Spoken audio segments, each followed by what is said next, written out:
Welcome to the Justice Committee's 21st meeting. We have no apologies and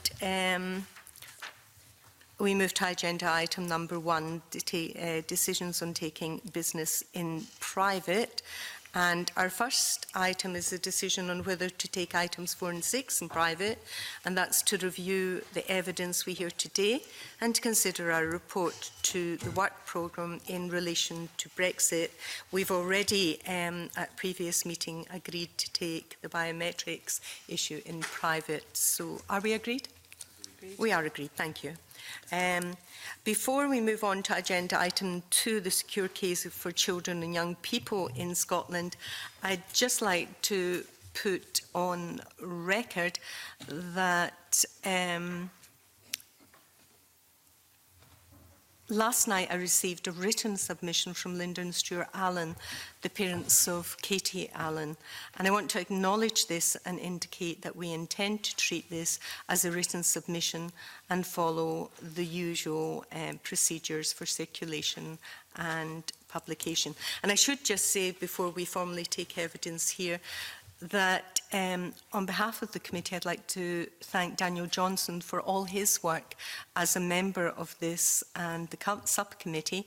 He will be missed by us. He always had insightful questions, and I'm sure we look forward to his replacement when they join the committee next week. Now,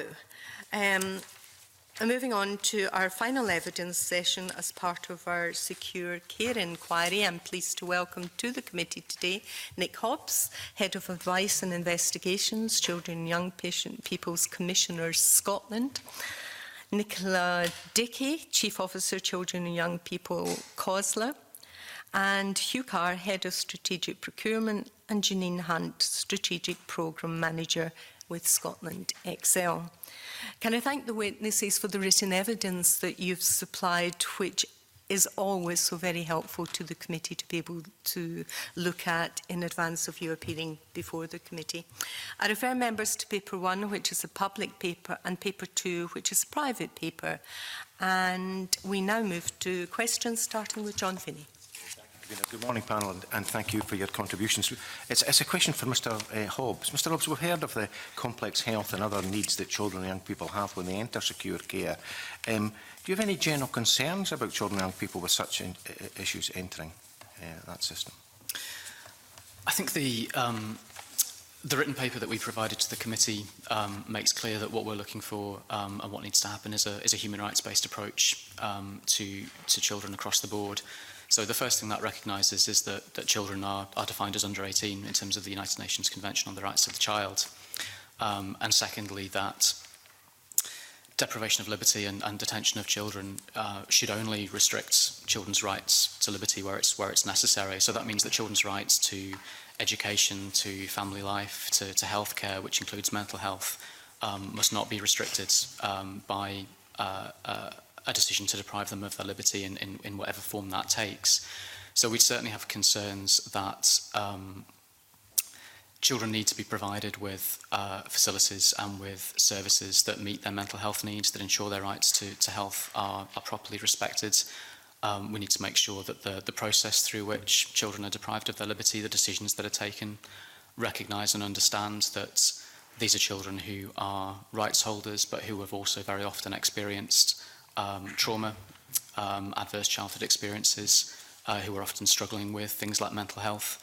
And so the decision-making process from the police, from the reporter, from the children's hearing, from the sheriff, from the Crown Office, kind of all the way through, needs to reflect and understand these kind of potentially traumatic experiences that children have undergone.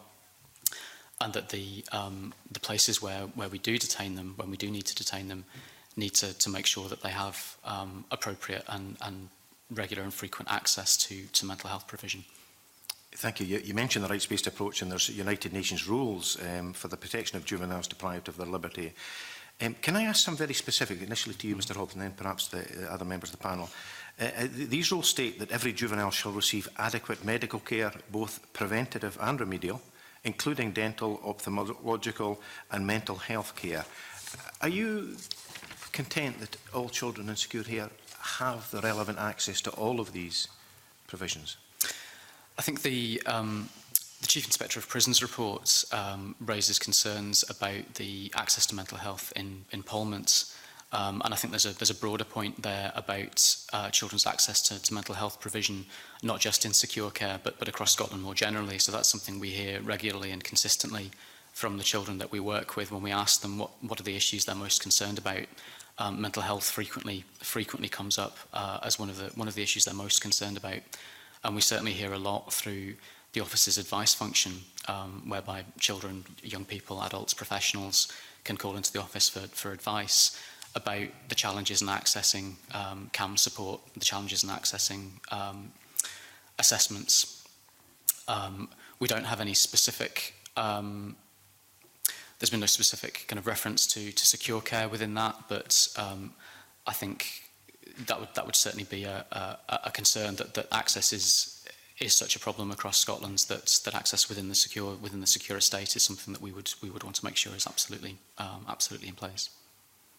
Thank you very much. Ms Tickey, I'm seeing you nodding your head about the mental health. Would you care to comment on that and perhaps the other provisions as well? Yeah, please? so I think I agree with Nick that we have recognised that there is an issue with access for children and young people to the right mental health support. I suppose that came through loud and clear in the work that Dame Denise Coya led around about the Mental Health Task Force for Children and Young People, and there are recommendations that are being taken forward through Scottish Government and COSLA through a joint board there, and there is absolutely no doubt that mental health services for children and young people will feature in that, and as part of that there will be a strand that looks at secure care. So I think I do recognise, and reading the submissions the committee's had, that there's a flavour that comes through, certainly the evidence from CYCJ that you took in previous sessions is certainly something that we recognise. So I think it's a reasonable assumption to make. I think the human rights perspective and the incorporation of UNCRC is something that local government welcomes, and we are actively working to think about what that means for our services and those services that we commission, and as part of that, secure care will be included. And the mental health is a very important issue that's had a lot of publicity. On the other aspects about preventative and remedial medical treatment, dental, can you comment on that, please? So I can't comment on that because it hasn't been raised specifically as an issue. It would have to be something that I could take away and come back on. But I would be surprised if similar issues that we see with mental health don't apply to other services and access to other health services. It's not something we have particular information on, but I suspect that as Nicola said, I suspect some of the conversations that the care review, for instance, are having around experiences of children who go through the care system will be flagging those kinds of issues. Okay, thank you. Scotland, can you comment, please? So having provided the base contract for secure care for young people, then we would recognise that the individual approach that would be required would be dependent on the needs of the young person at that particular point in time. So what we would do is ensure that there's adequate provision to enable the secure care providers to seek whatever additional support is required. And that would be entirely down to their judgment and the work that the dialogue that they have with the local authority that's placed the requested a placement for the child. If I may, for the avoidance of doubt, that's a contractual requirement, the provision of these services.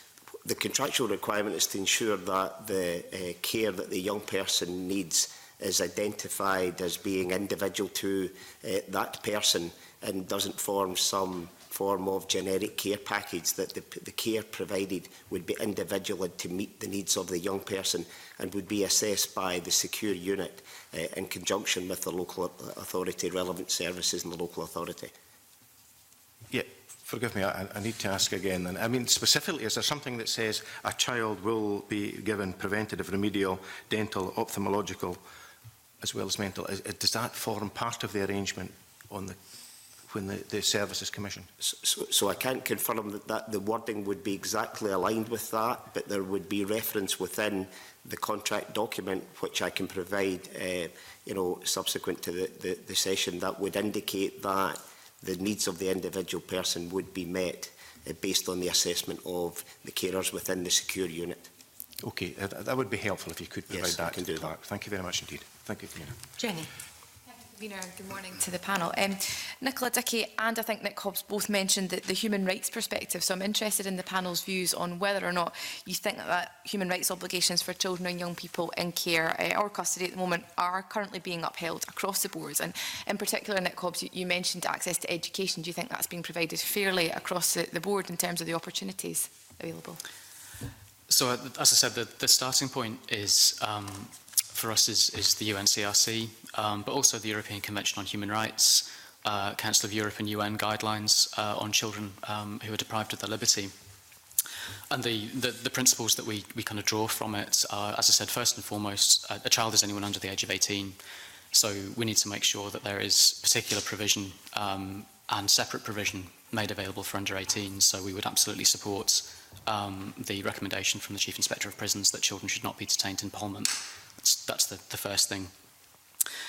The second thing I talked about was around the process for decision making, around the making sure there are alternatives to detention, so community-based alternatives that mean that children are only detained as a last resort, and then when we do need to detain children, making sure that there is access to appropriate education, and that's certainly again something that's come up, I believe, through the discussions that the care review have had. It comes up when we discuss these issues sometimes with children and young people. They talk about that sometimes the system isn't particularly well designed or well set up to enable them to access education. So being taken out of school to go to children's hearings, the availability of education within the secure units themselves, the ability to kind of stay within the educational provision that they were in when they came into secure, and that needs to be part of the conversation around alternatives, but also around what kind of model of secure care provision we're looking for going forward.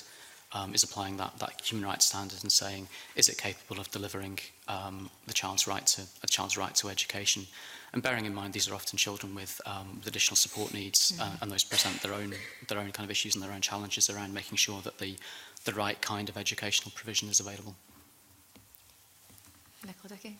Yeah, so again, I think I concur with Nick. I mean, what I would say is that the services of our secure care providers are inspected by the Care Inspectorate, who in themselves will look at human rights as part of their inspection regime.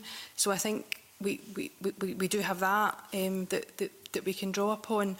I think in terms of where we go next, when we incorporate UNCRC, that in itself will have to flow through the secure care centres and also out into the wider services provided by local government and indeed the inspection regimes. So I think we recognise where we are, and we recognise that there is more to do. Like Nick, the conversations that are taking place through the independent care review are important, and they are looking at that through a kind of human rights lens, and certainly that's the way that they are approaching it. But the inspection regime is certainly done from a human rights perspective. Scotland Exiled. Just to clarify and echo what colleague from COSLA says, the approach to build into the new standards for secure care takes a human rights-based approach. We're keen to understand what it is that the Independent Care Review needs to share with us further down the line. And the human rights of children are absolutely built into the nature of the contract that we have devised in the past and will do again in the future. And that contract and the standards that come out of it is inspected by the Care Inspectorate, again, who does have a human rights-based approach. We welcome any conversations that would assist us in the future to make sure that the needs of children in the future are fully met, children and young people in the future fully met. Thank you. I'd just like to ask a question now around about social isolation. The committee has heard evidence previously about the impact social isolation can have in terms of young people. You know, it might actually stress them out more, obviously, and it might hamper their ability, for example, to access educational opportunities which might be there.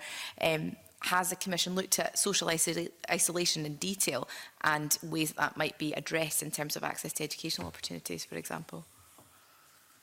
So we've not looked in detail at social isolation. I would agree with the comments made by the Chief Inspector of Prisons and by CYCJ on those subjects in both written and oral evidence, that very often when we're talking about children who are insecure who are deprived of their liberty in Parliament, we're talking about children who are distanced or have been distanced from social structures, from support networks, for a variety of different reasons. And so we need to be really, really careful that when they are insecure, when they are in these placements, that we don't exacerbate that distance. The purpose of, for children in conflict with the law, the purpose of any kind of secure provision should be rehabilitative. So it should be designed around the idea that we want to try and bring children back into the community. Social isolation certainly doesn't help with that. It doesn't help with mental health. It doesn't help with access to education. Yeah. So trying to find a way to rehabilitate and reintegrate children back into their communities rather than isolating them and cutting them off from them is hugely, hugely important. Does Scotland Excel have a view on social isolation? We would look to take the findings from the independent care review and whatever comes next in terms of contracts that we need to build. We would enable an approach that very much looks at the voices of young people in telling us what it is that they feel that they need. Education is built into the nature of the contract that we have with the providers and the right to education, and that obviously is subject to inspection from outside. So we would be keen to be clear about the direction that Scotland is going and what that means then for the work that we need to do with the providers. Thank you. Supplementary, Liam MacArthur. Can we just following up Jenny's line of questioning there in relation to social isolation? A note from the written submission from Excel that says the location of the secure units is also important to note, with 4 of the 5 providers located within the Central Belt.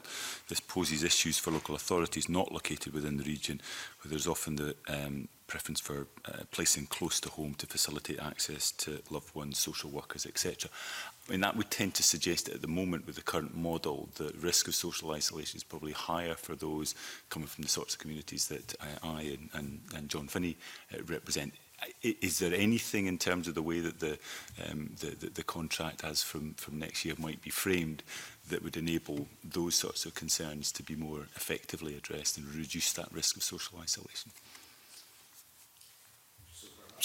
I could respond first.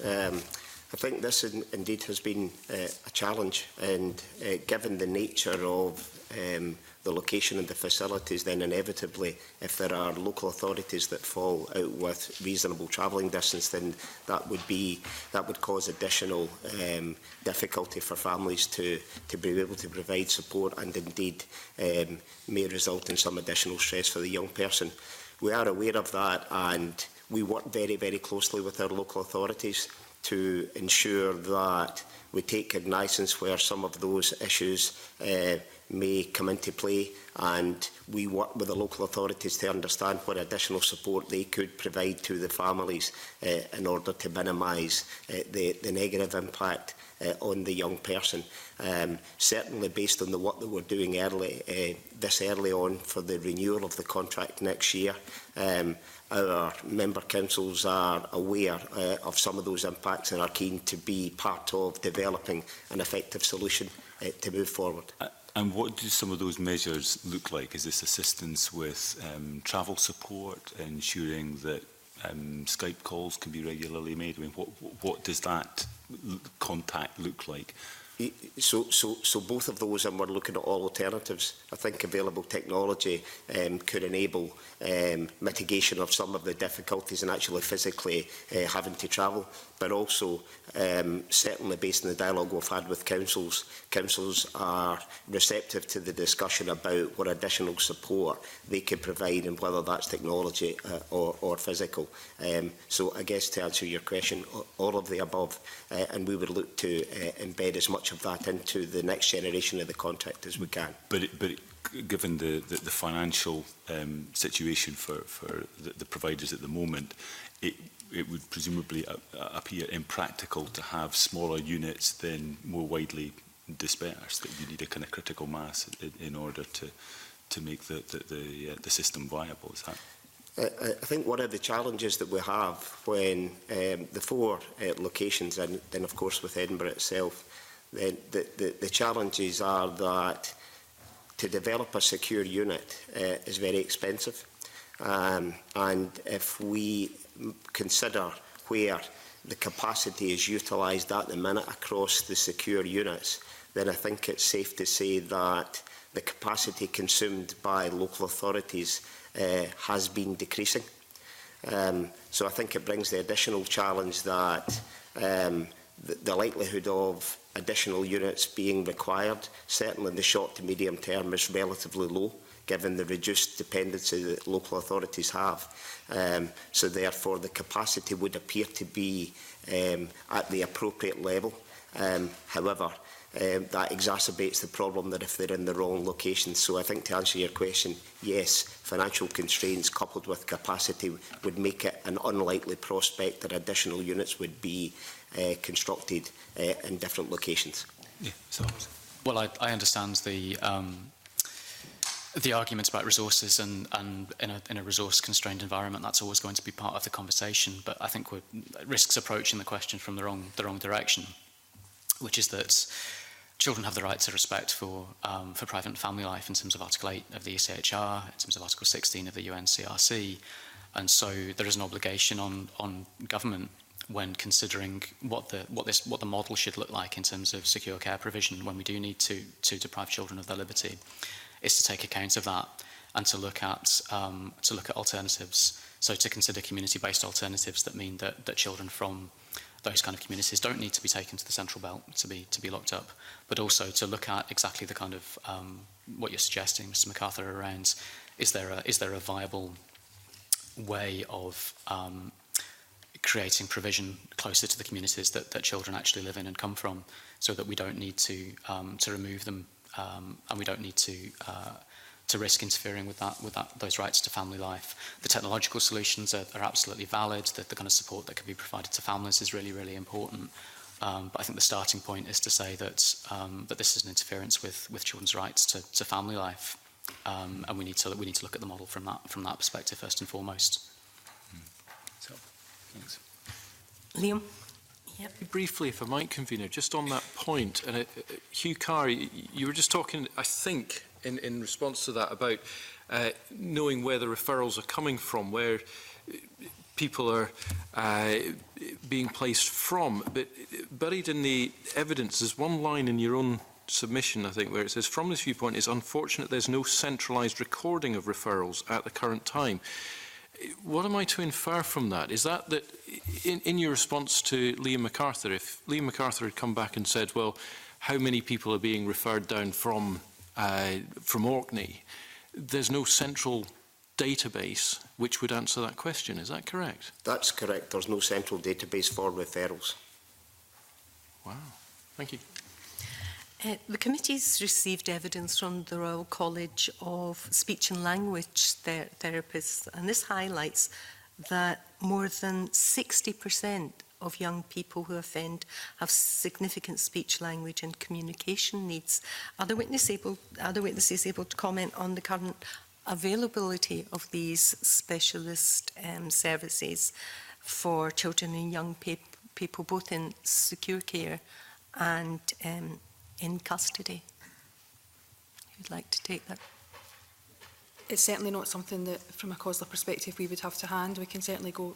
I mean, it would be a question for the NHS, I suppose, if they're allied health professionals. But it's not. I don't have the figure to hand. We can certainly take it away and find out. Certainly, from a secure care perspective, I wouldn't be so confident that I could answer from the prison service, if I'm honest.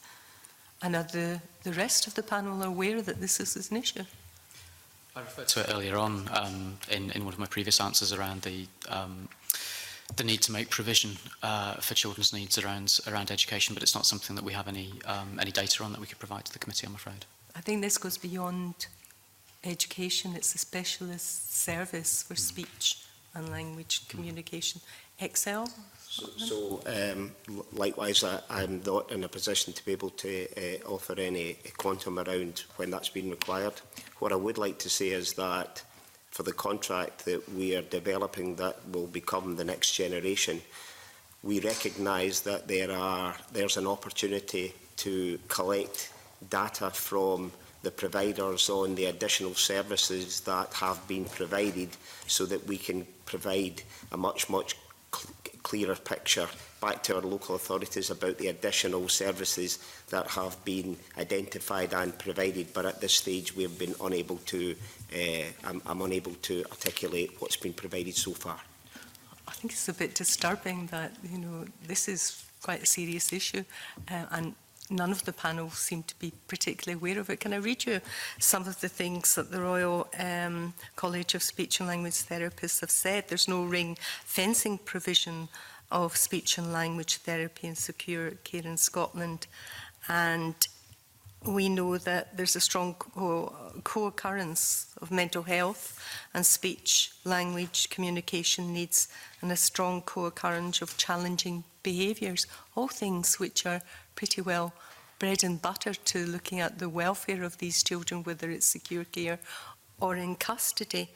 So, given there's no ring fencing, would the panel be in favour that, you know, this is something that should be looked at, especially perhaps when we're looking at the terms of any contract, and it was made sure that these services were available? And they also say, quite worryingly, that there's patchy provision within prison and young offenders institutes which demonstrate the lack of understanding of the nature and need for SLT contribution, and that without a shift in funding and ring-fenced SLT, this population provision is unlikely to change given funding challenges generally.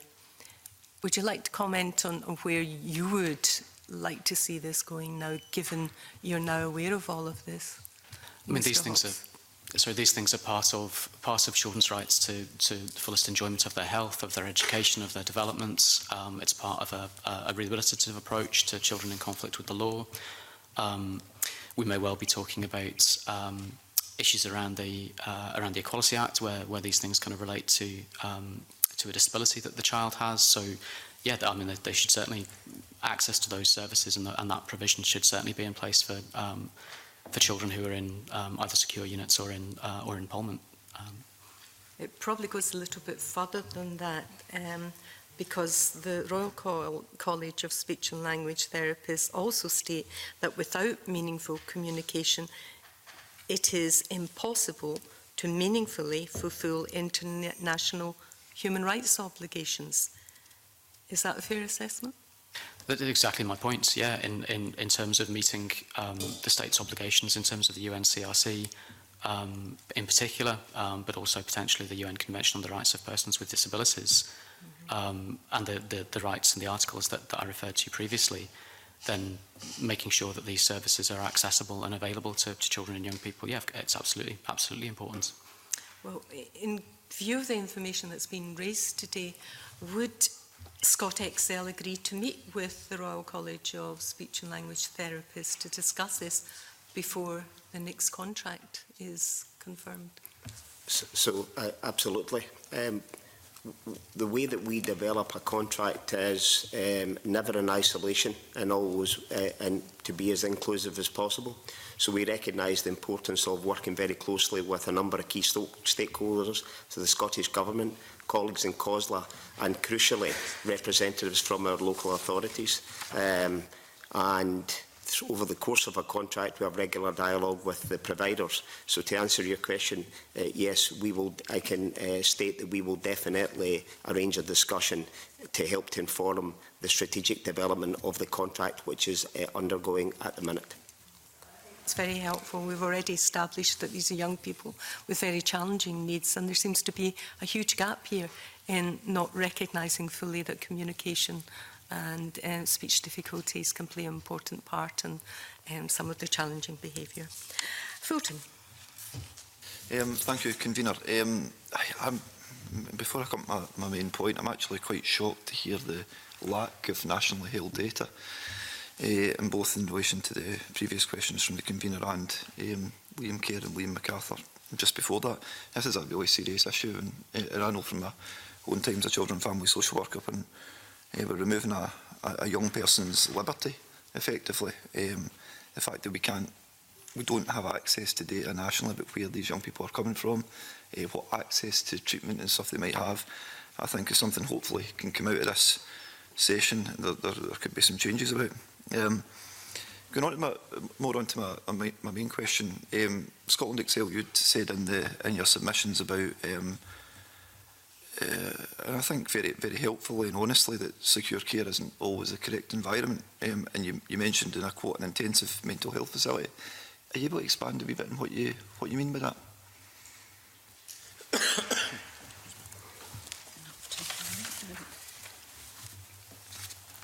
We have provision built into the contracts that the needs of young people, children that are within secure care should be met, whether that's via psychiatric input, whether that's through psychological support, educational psychologists. The monitoring and development of those services would be subject to be working with local authority colleagues within the areas that the secure units are based. And in addition, very clearly looking at the new needs that are arising, the information that you're receiving as part of this committee, we need to be aware of that in terms of developing the contract for the future. So, in short, yes, the mental health needs of young people should be met by the secure unit in which they are placed. In relation to the monitoring and data, that's an area that all of us need to be aware of and to take away in terms of action that may need to occur in the future across both government, local authorities, the NHS, etc., etc.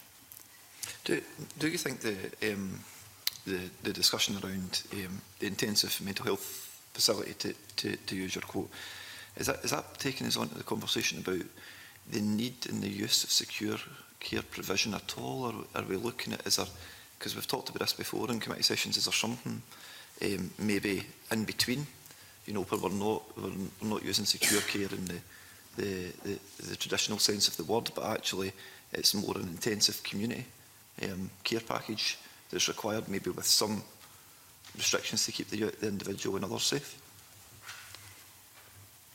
There are potentially many models of providing services in the future, and we would want to be working closely with the findings of the Independent Care Review to be able to commission and source and develop whatever those models were. So yes, you may well be right that there could be other alternatives to secure care for some particular children and young people. We'd be keen to work with local authority members and various other stakeholders as to what those could look like, so that we'd be able to secure them for the future.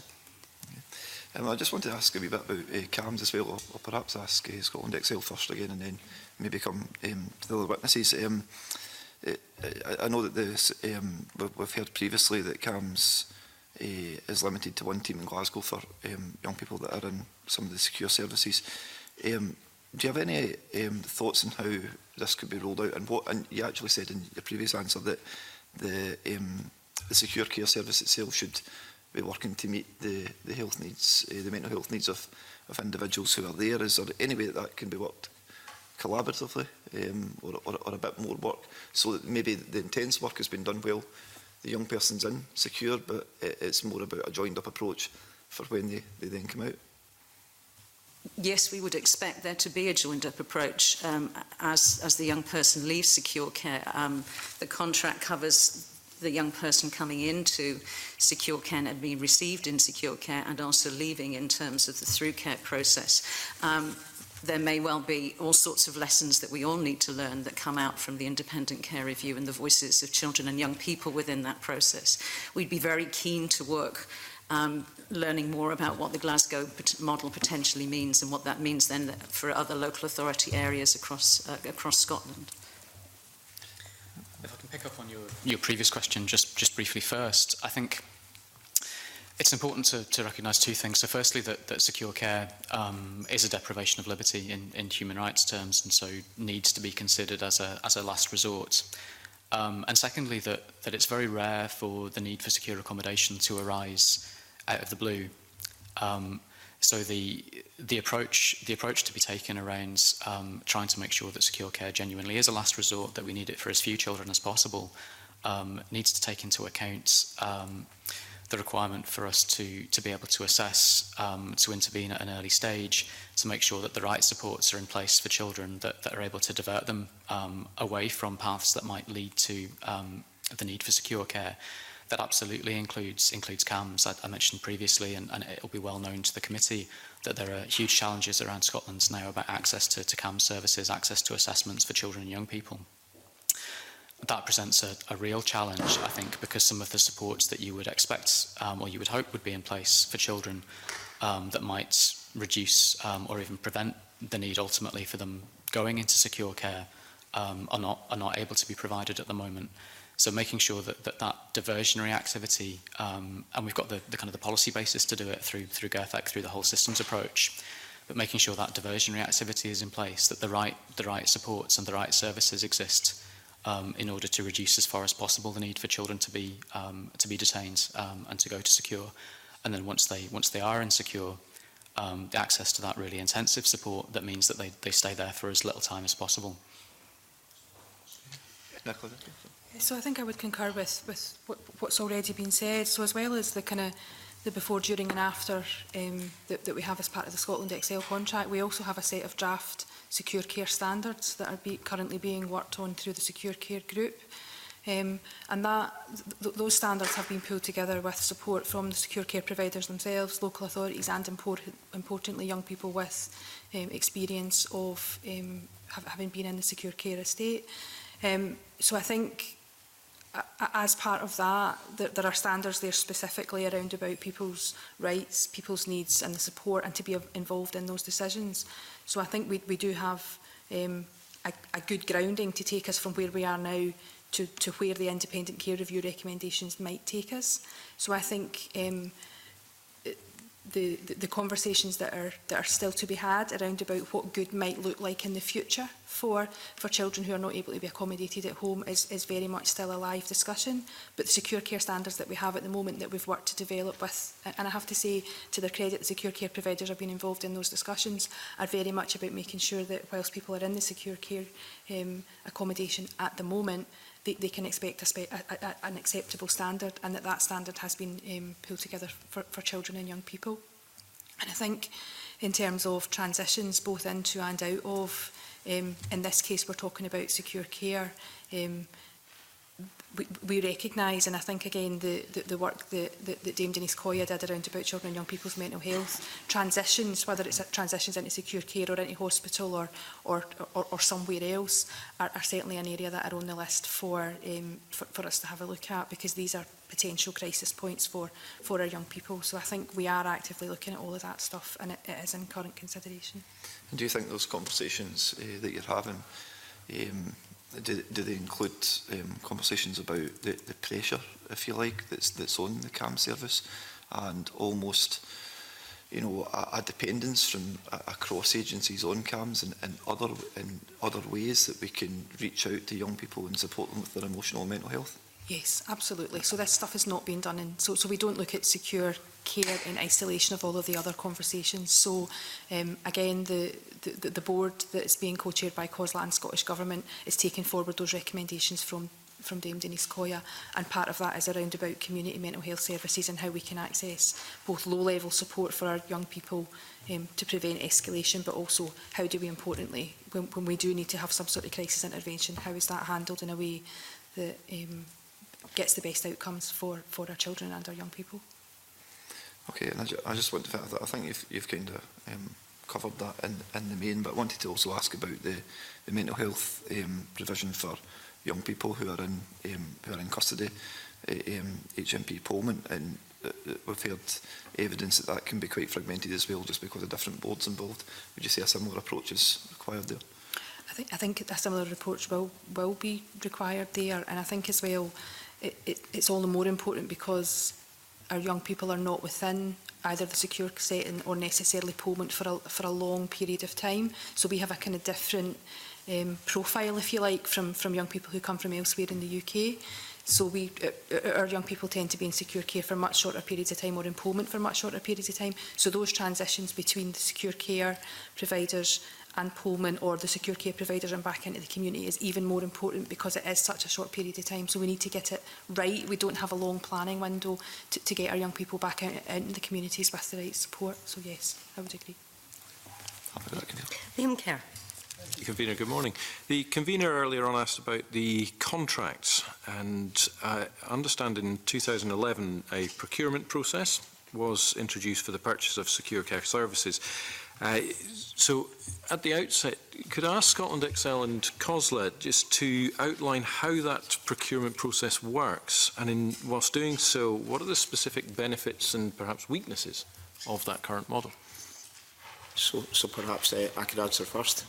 So the procurement process works by means of an open advert, typically using one of the public contracts Scotland system that's available, and we would advertise online that there's a requirement for secure care services to be provided. We would work very closely in conjunction with member councils to try to understand the capacity requirements and, crucially, the specification that we would want to embed into the contract that would provide some national standards, taking into account that there would be an individual requirement based on the young person's separate needs.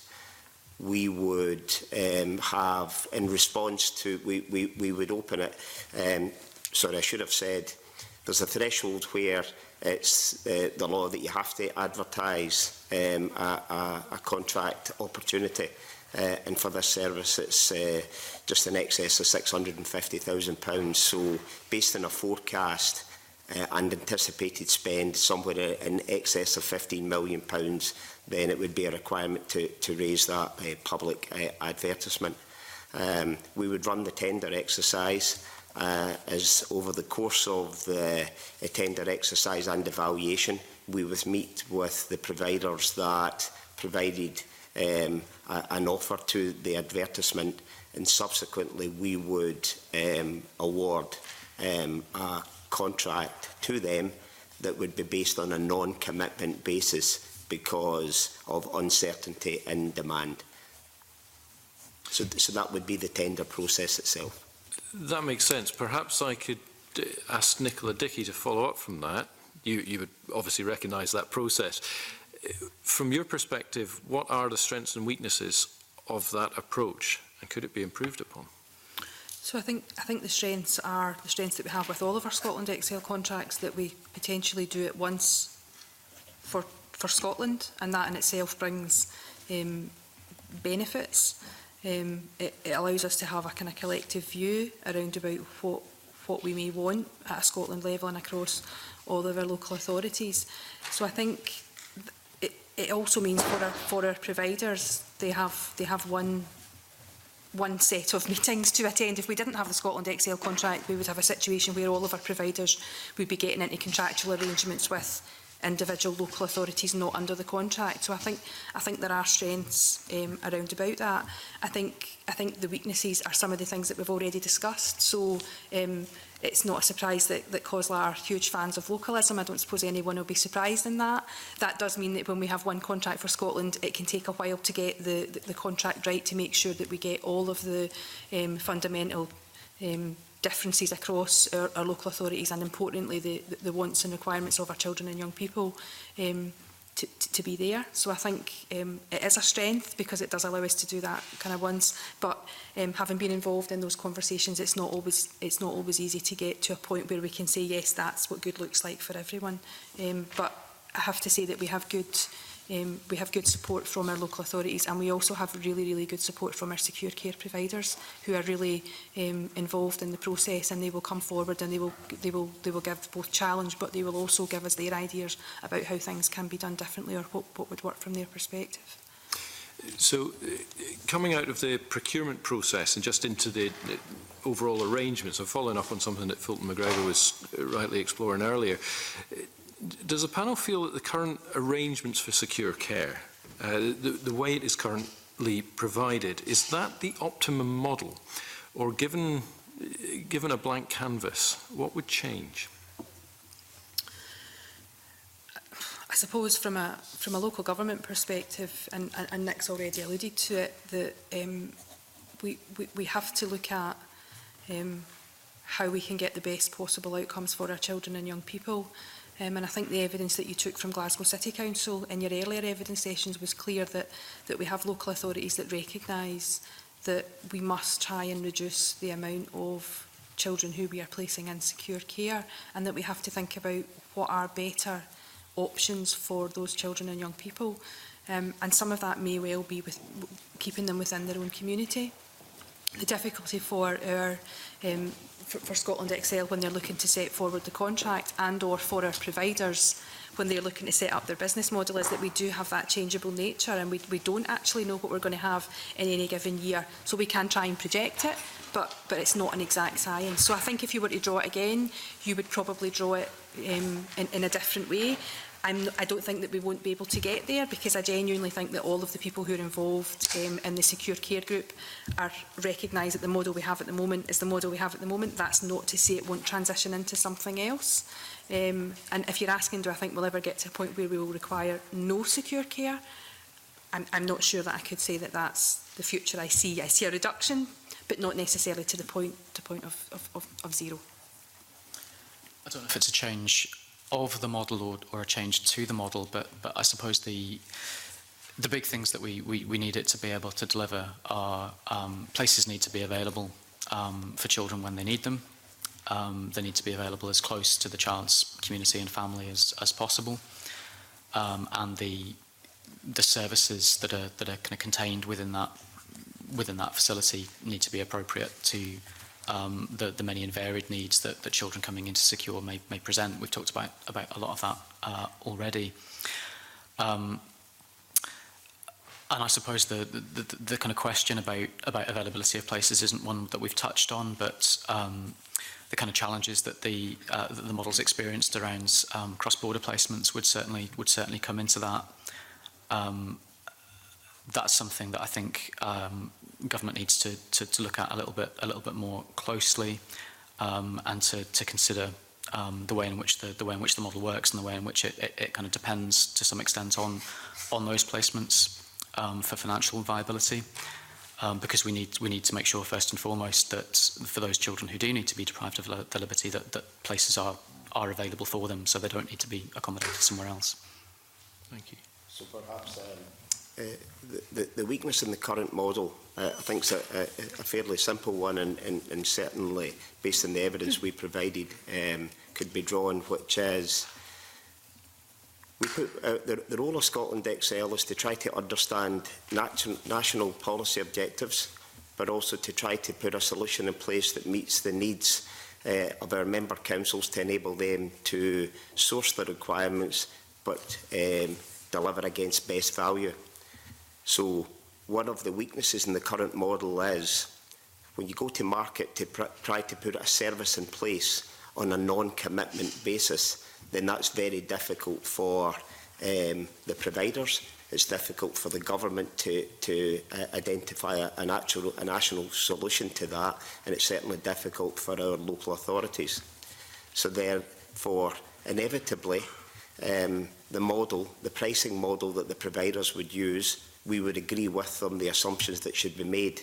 And the assumptions that we agree is that assume that the facility is 90% occupied.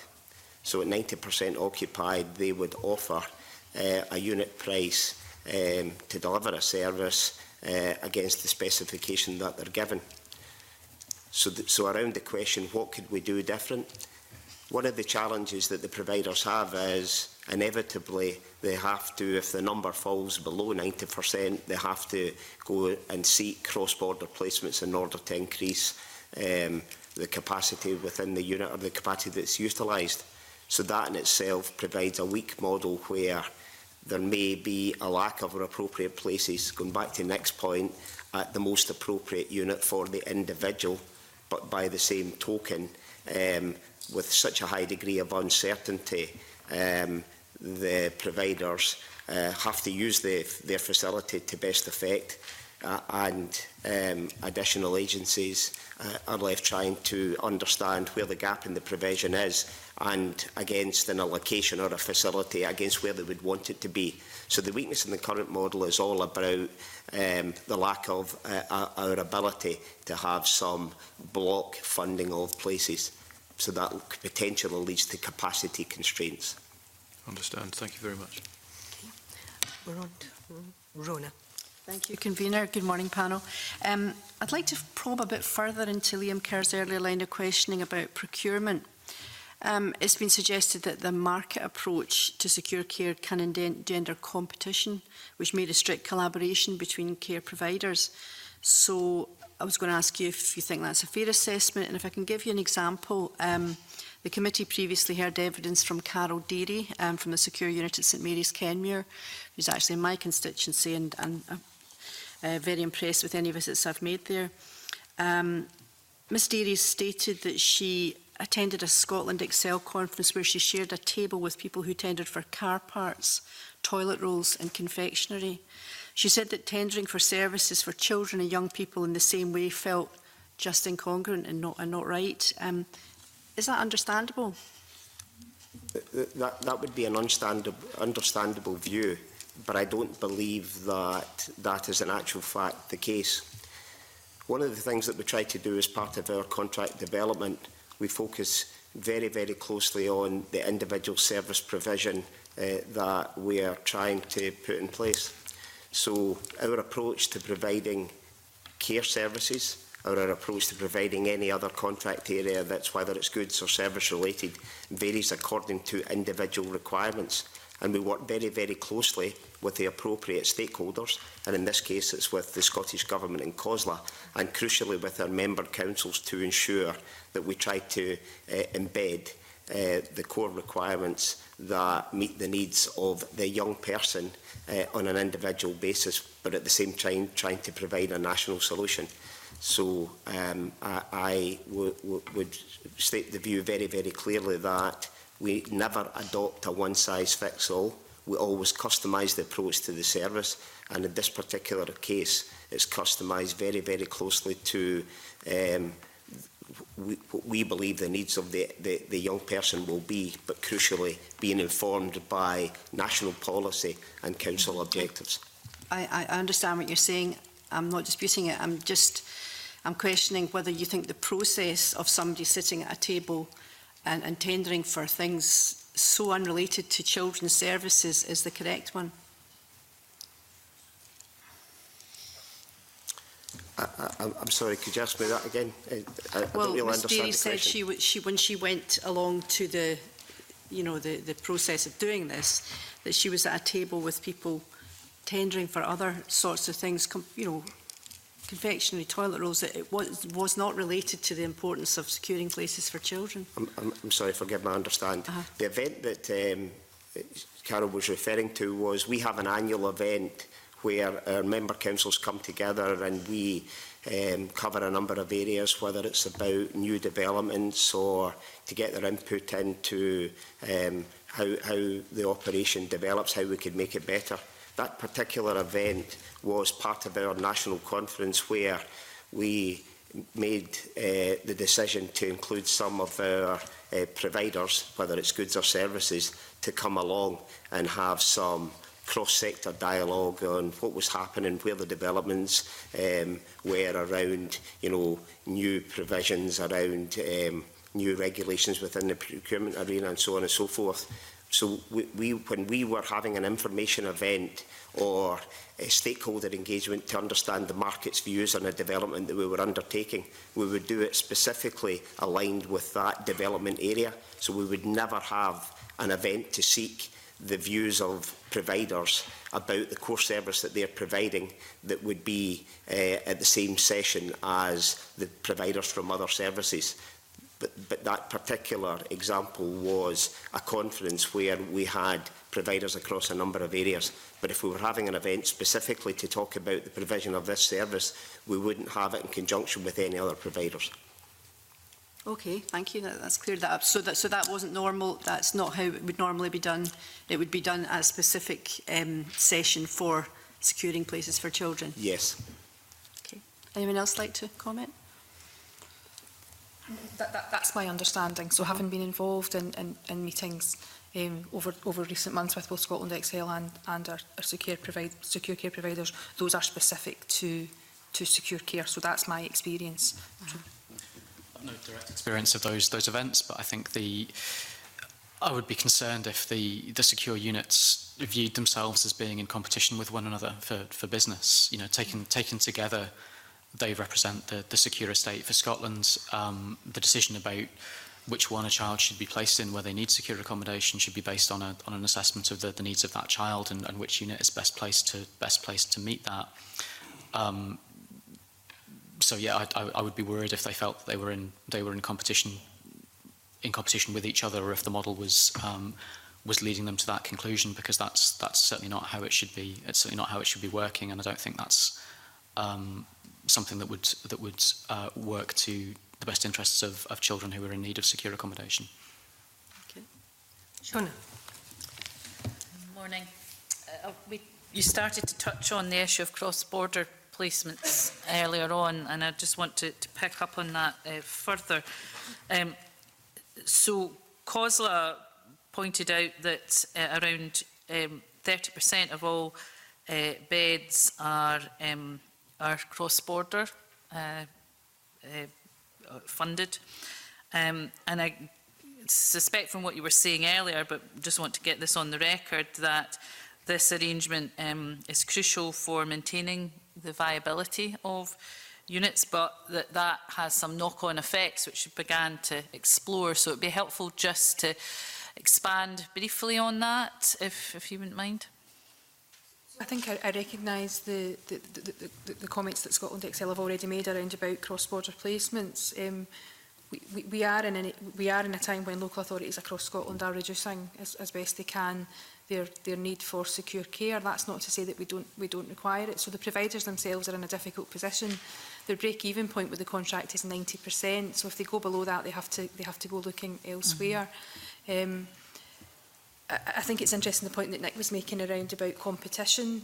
Competition normally only comes into play if you have significant capacity. You have to.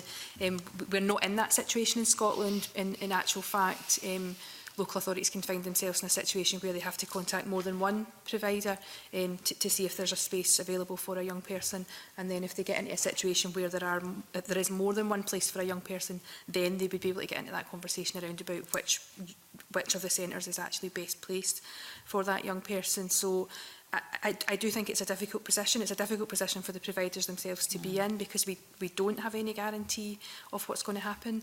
I don't apologise for the fact that we don't have any guarantee. I think it would be wrong for local authorities to say, you know, oh, we've paid for it, we better use it. I would much prefer that we work together with the sector to make sure that we can get something that's viable for them, so that they can still continue to provide something for our children and young people when we need it. But at the same time, I do recognise the restraints that they are under. And local authorities are the biggest single purchasers of secure care. So any area that local government funds is under significant pressure. And I know the committee will be due to take forward their pre-budget scrutiny around about the spending review. So again, any changes to local government budgets have to be taken against the conversations that we then have around about providers. Anybody else? Colleagues in England have done a little bit of work around this area and have some more work that they're currently engaged in. And although I appreciate that to some extent the situation in England is kind of out with the scope of this committee's mandate, it is relevant in terms of this is where the demand is coming from. So they've identified a real concern about the availability of secure provision in England, and that does drive English local authorities to look to Scotland for places to take children, and that does create a pressure on the Scottish system. CYCJ and their evidence reflected that since the court cases in 2017, which had identified a lacuna in the law that was then closed, that we've seen an 89% increase in occupancy of children from England in Scottish secure units. So that I suppose that's the first thing to say is that this is created by pressures from south of the border that we don't have direct control over. What we do have control over is the model that we operate and the decisions that we make about the extent to which we permit those cross-border placements to happen. And so if we're in a position where we're saying that places for Scottish children are not available because they're being occupied by English children, and the reason they're being occupied by English children is because the model under which we've set up Secure means that's what needs to happen in order for them to be viable, then I do think we need to look quite carefully at the model. The second issue, I think, is that,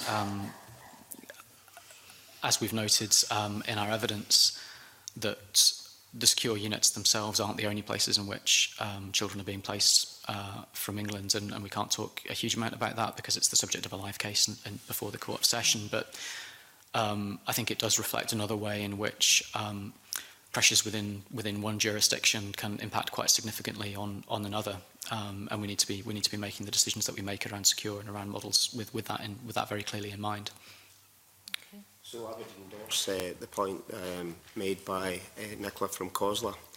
There's another point that I would like to make, which is around the notion of competition. So the rates provided by each of the secure care providers are individual. There's no national rate. So when they submit an offer as part of a tender process, then that's unique to them, without dialogue from other providers. So therefore, inevitably, it's most likely the case that all the rates would be different. And subsequent to that, over the course of the annual review that we would have, they would submit their forecast changes, and it would be based on individual requirements. So the notion of competition, I think, is not necessarily the case. But I would endorse the points Nicola made about cross-border and the 90% capacity. And in my earlier answer, I recognise that that's one of the weaknesses that we have in the current model of contracting at the minute. So just taking that further, there appears to be, as has been stated, a number of issues with the current model. One of the solutions suggested was a cap on cross-border places.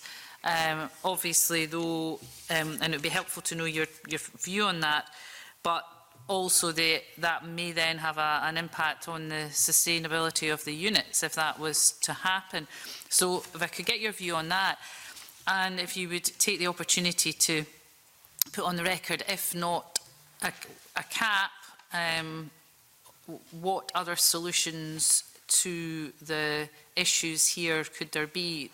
We've already heard some suggestions around changes to the model, but it would be helpful to know, first of all, should there be a cap, and should that be alongside other changes, or should there not be, and should other changes be brought in instead of that? So, should there be a cap? I find personally that's a difficult question for me to answer, but perhaps on the second part of your question, I could provide my personal view that we have an insight to that, which is the current model and the 90% utilisation, which makes the commercial model work for providers, I think is an inherent weakness. Exacerbated even further by the fact that the utilisation by local authorities is reducing. So an alternative would be, and would undoubtedly be unpalatable both to local authorities and to the Scottish Government, which is if there were some block funding of placements to consume a defined capacity. And we've already indicated that the capacity in which the break-even point occurs is at 90%. So I'm not in a position to offer an opinion on whether there should be a cap in cross-border placements, but I think some form of block funding would provide a solution that would enable providers to be less reliant on cross-border placements. How would you assess the ongoing need, though? Because, I mean, you could end up then in a position of funding underutilised beds, or beds that are not going to be utilised, or places that are not going to be utilised? I think that's the inevitable risk. And one of the challenges that we have is, and we've mentioned it a few times, we will welcome the outcome of the independent review, care review, because I think that, against my earlier comments around, we don't set policy, but what we try to do is work with our local authorities and other key stakeholders to ensure that we provide a solution to implementing the policies on the part of councils. I think that we must work harder to try to understand the long-term capacity requirements that need to be in place. And if we can do that, then we can help to understand, so what would some form of block funding be? And therefore, where does that change the break-even point for the individual units? And if it doesn't, and if it does, then that would have a direct correlation on the cross-border capacity that they would have to put in place. Okay. Broad agreements from everybody that what we want to see from this is that there's a bed available for children who need it, and also it seems pretty broad agreement that that's something that the current model sometimes struggles to achieve. I'd like to see the Scottish Government come out with a range of solutions and do the work around that. I think that might include a cap, it might include block funding, there might be other options that we want to look at. I appreciate the point about that one of the risks might be that we run with beds that aren't utilised for periods of time, and I suppose the question that we need to confront and the question that government will need to answer is which risk are we happier to bear? Are we happier for there to be a situation where there are some beds insecure that are underutilised, or are we happier to be in a situation where a child who needs a bed isn't able to access one? Okay, Nicola? Yeah, I mean, I don't think it would be helpful to implement a cap without doing some other things, if I'm quite honest. I think a cap, if we implemented a cap and left our secure care providers to carry that burden themselves, inevitably we would have viability issues across the estate. So I think that's probably not an option. I think there probably is some sort of hybrid model around about, you know, can we reduce the requirements for cross-border placements through a number of initiatives? And the other thing I'm interested in is how do we play a change in the model into what does the future look like for when our children and young people cannot be accommodated at home? So many of the secure units do non-traditional activities now, so outreach, they're all working really hard across their local communities to get a sense of that. So I suppose I see, depending on where the independent care review potentially come down on this, a bit of a journey from us getting to where we have X amount of beds and we have X amount of people to put in them to something that looks a bit different. But I think that has to be done in quite a nuanced way, and I don't think just the implementation of a cap would achieve that in the short to medium term. And I think the positive of the secure care group is that we have all of the people round the table that you would expect. So we have representatives from secure care, we have independent care review representatives, we have COSLA, we have the Scottish Government.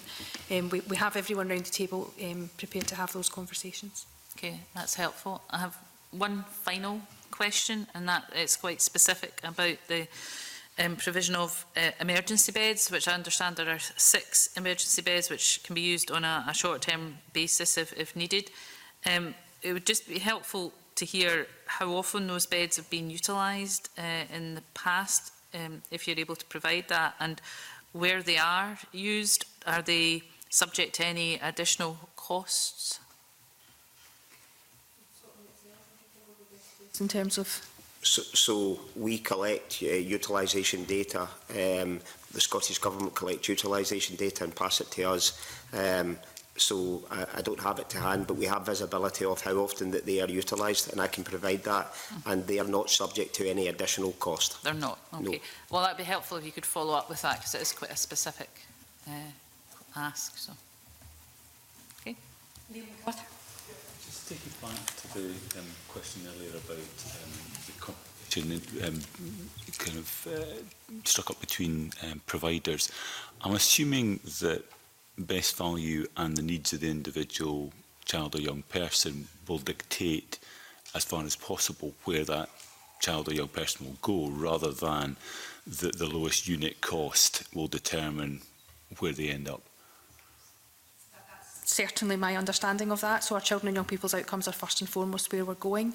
But in conversations that I have with local authorities, we are not often in a situation where we have more than one of our secure centres who would be able to take forward a child or young person. But the conversations are local authorities contacting each of the secure centres and saying, what do you have available, and is that the best place for our young people? So, you know, there are instances in some of the submissions that the committee took, instances where a young person couldn't be accommodated in a secure care unit because there was already another young person in that unit that would cause issues. So that's about individualised conversations that we have from our local authorities to each of the units. But certainly it's best value is not about the cheapest, it's about what's the best value against the public pound, against those outcomes that we're trying to achieve. For that capacity constraint, and that's interesting, the capacity constraint can also arise not because of a lack of beds, but because of the mix of individuals is one that absolutely, would not be and the hugely complex situations that our children and our young people find themselves in as well.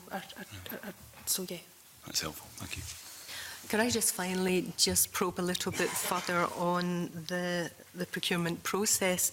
You've already said, Nicola, that local authorities are the biggest purchaser of secure care places, but we already know that there's a service there lacking in terms of the speech therapy. So what kind of communication is there with local authorities when you know you have vulnerable children with complex needs and they require some services? What kind of dialogue is there between Scotland Excel and local authorities to ensure that when they buy these places, these services will be in place? So I mentioned earlier that we never develop a contract and go to the market with a contract in isolation.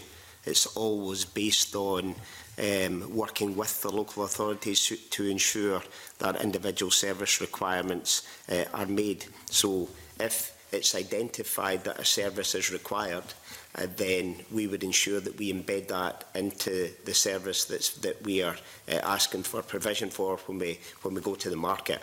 And we have a forum. It's called the User Intelligence Group, to ensure that we get as much input as required in order to put a contract to the market that enables providers to have clear visibility in the service in which they're going to be asked to be provided.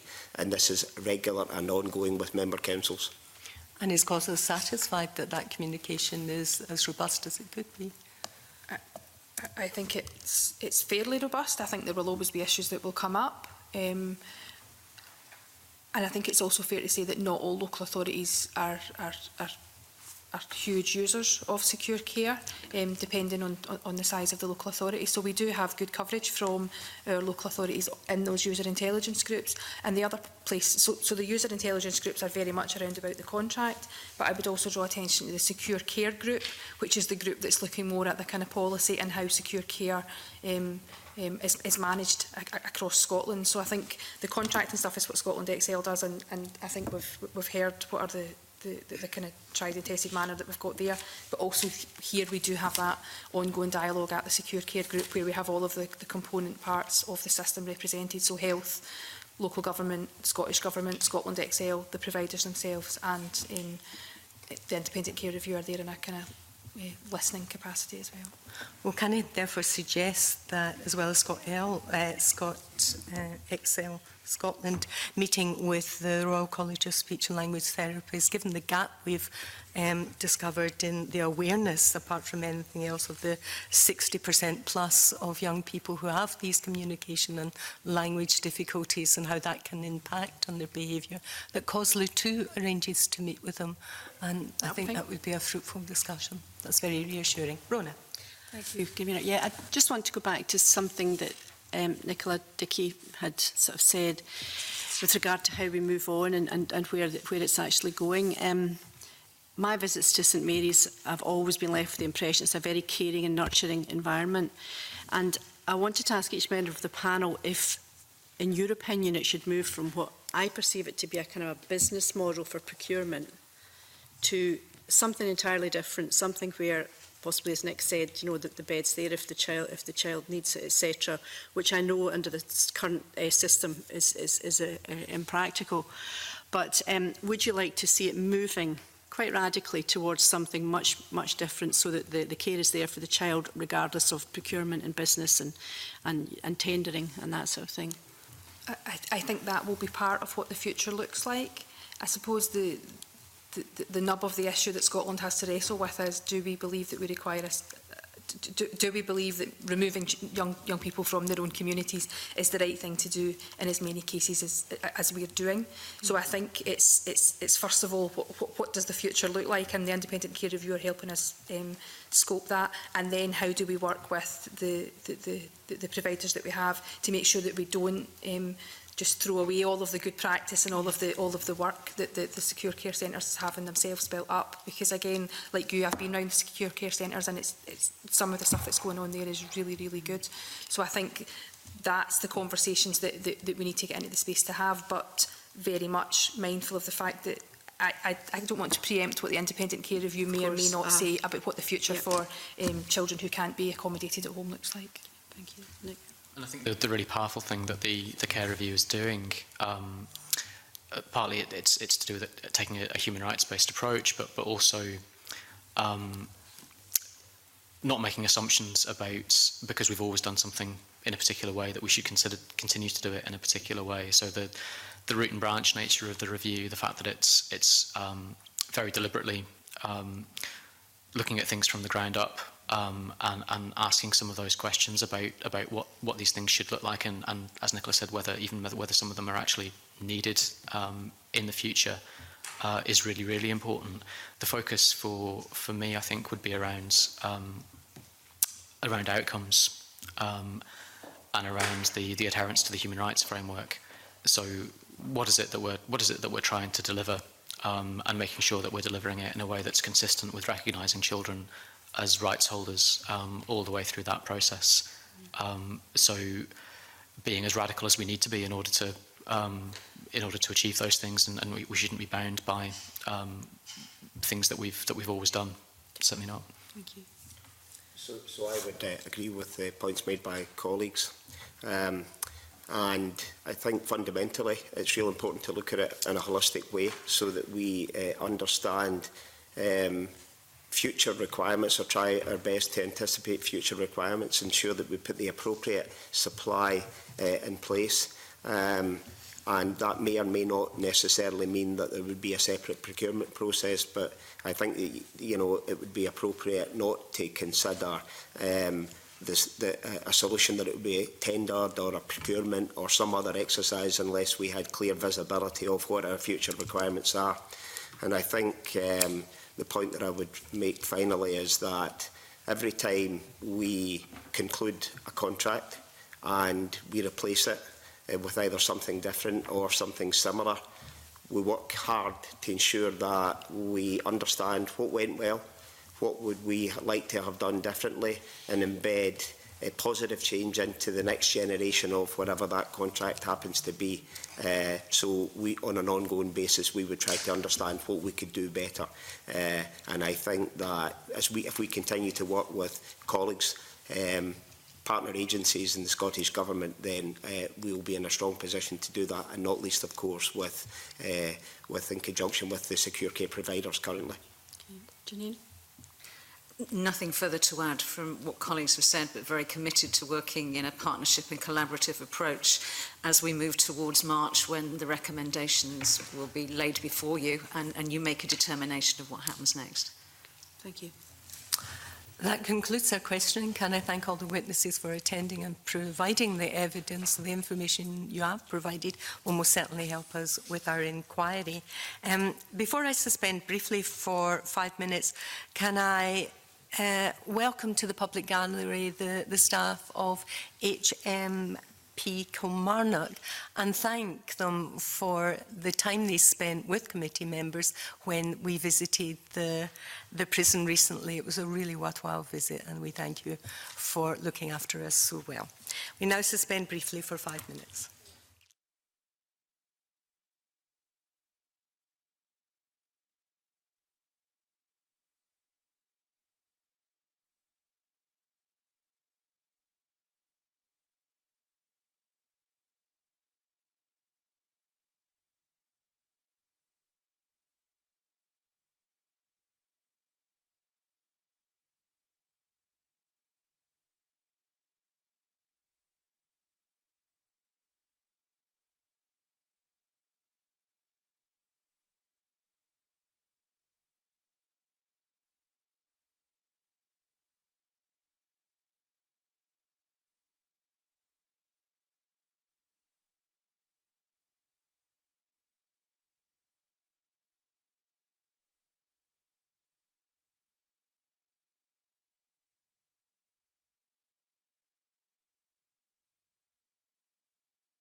Our next item of business today is consideration of a statutory instrument relating to the UK's decision to leave the EU.